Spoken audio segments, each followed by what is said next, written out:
నిన్న బీఆర్ఎస్ నాయకులు 25 సంవత్సరాలు పూర్తి అయినాయని చెప్పి సంబరాలు జరుపుకున్నారు. పూర్తి అయిన ఎవరికి? టీఆర్ఎస్ కా బీఆర్ఎస్ కా? వాళ్ళకే క్లారిటీ లేదు.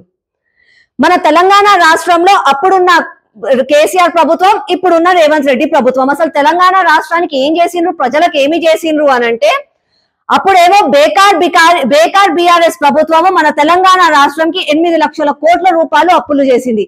ధనిక రాష్ట్రమైన మన తెలంగాణని అప్పుల పాలు చేసిండ్రు. ఇక నిన్న 25 సంవత్సరాల దానికోసం సెల్ఫ్ డబ్బా కొట్టుకుంటూ ఏముందాడా, బబ్రాజమానం భజగోవిందం, ఏదో ఖాళీ డబ్బాలో రాలేసి గరగరా పోతే శబ్దం ఎట్లా వస్తుందో ఈ వాళ్ళున్న 10 సంవత్సరాలు అదే పని చేసిండ్రు. అక్కడ ఇక్కడ లొల్లి పెట్టుకొని తెలంగాణ ప్రజల సొమ్ము మొత్తం మింగేసిండ్రు. వీళ్ళకేంది? Family first. కవిత, హరీష్ రావు, కల్వకుంట్ల తారక రామారావు, వీళ్ళకు ఫ్యామిలీ ఫస్ట్, తెలంగాణ ప్రజలు తర్వాత అని చెప్పి దండిగా సొమ్ముని దోచుకున్నారు. తర్వాత వచ్చినది బికారీ కాంగ్రెస్ ప్రభుత్వము. వీళ్ళు వచ్చిన సంవత్సరాల కాలంలో జీతాలకి డబ్బులు లేవని చెప్పి 2 లక్షల కోట్ల రూపాయలు అప్పులు చేసిండ్రు.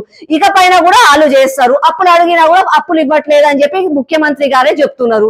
వీళ్ళ ఇంట్రెస్ట్ ఫస్ట్ ఏముంటది అని అంటే కేవలం రాహుల్ బాబా ఇంట్రెస్ట్ ఫస్ట్.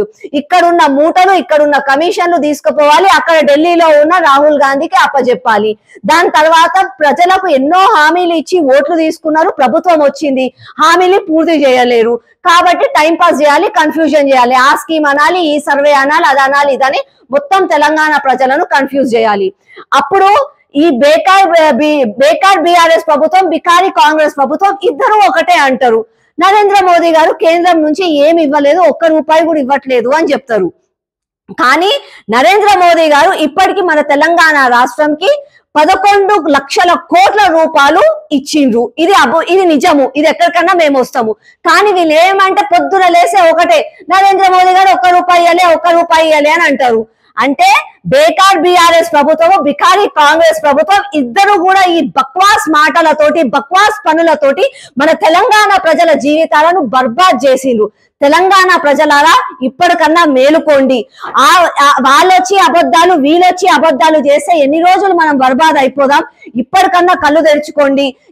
కేంద్రంలో ఎప్పటికైనా కూడా ఉండేది మన నరేంద్ర మోదీ గారి ప్రభుత్వం, బీజేపీ ప్రభుత్వమే. చిన్న పిల్లగాడిని అడిగినా చెప్తారు.